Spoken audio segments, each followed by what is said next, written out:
We have with us Ms. Shahneila Saeed. Please introduce the organization that you represent today. Hi, I'm representing Digital Schoolhouse and UKI, which is the trade association for video games in the UK. That sounds wonderful. You're an honoree here at the Education 2.0 conference being held in Dubai. So tell us a little bit about what it felt like when you received the recognition for all your accomplishments. It felt incredible and a little bit overwhelming. It's been quite a journey. I think one of the things I said on stage actually was, I just remembered, it took me back, it just brought back a memory for when I was a young girl in primary school and my friends would tease me or tell me off for kind of being bossy.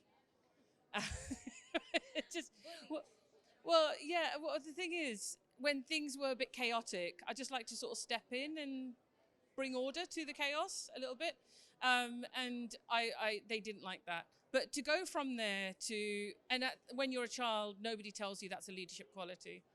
But as you grow older, to go be on that stage and be recognized for leadership, it felt like quite a journey, and it felt incredible to be recognized for that. That sounds wonderful. I think the point that you took out, being bossy sometimes leads to leadership qualities. Nobody tells you that as a child. That's such insightful advice. Thank you so much. Congratulations on being an honoree. How do you like the conference so far? How are you finding the networking and the learning? I think the conference has been brilliant. I think I was speaking to some of the other delegates at the conference, and the one thing I think that we agree on, when you're working within your space, within your country, it's very easy to be in a bubble and not realize you are. So in the UK, when we're talking about educational priorities and educational challenges, it's easy to begin to assume that the challenges that are being faced by the teachers in the UK and by students, or the priorities for us in the UK, are the same globally. But it's so wrong to make those assumptions, and one should never make those assumptions. And that was one of the reasons why I came to this conference, because I thought, I don't want to assume that what I think is a priority for education applies the same halfway across the globe. I want to find out for myself. So to be able to come here and to speak to people literally from all over the planet, I think I've met people from so many different countries, but to hear that actually we are all talking about similar things, similar challenges, similar opportunities and similar priorities. So it's validation, it adds credibility, and it's informative because it helps sort of widen my scope and my horizons as well. And I think it means I can go away and do my job a lot better than I was doing before. So glad you're actually liking it here. We're glad you find it fruitful. We're so thankful for you to join us.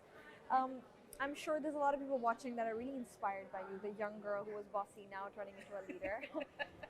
What is some pieces of advice that you would give somebody that's young, that's watching you, that wants to be where you are today?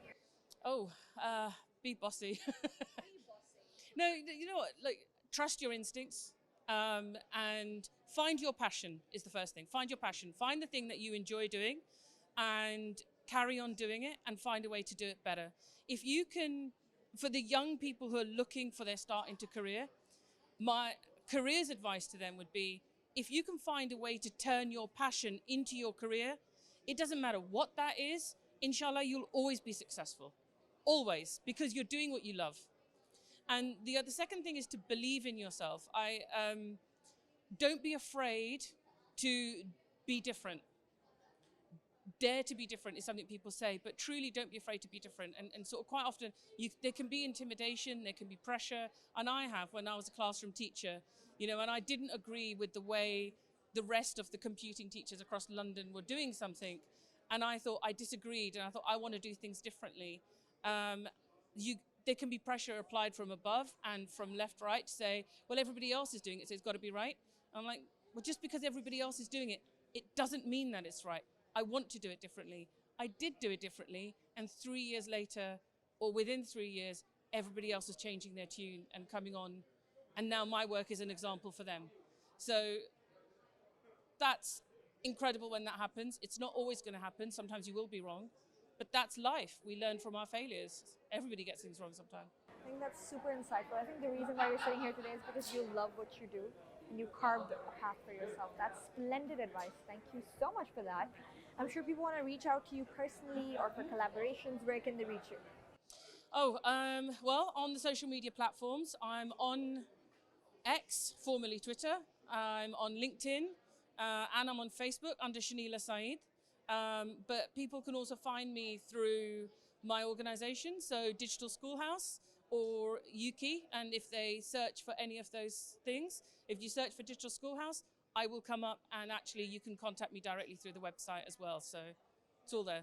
That's wonderful. I'm sure there's a lot of people watching that really inspired and they want to collaborate with you. Thank you very much. Thank you so much. Congratulations on being an honoree. It was an honor to host you here. Thank you so much. Thank you very much.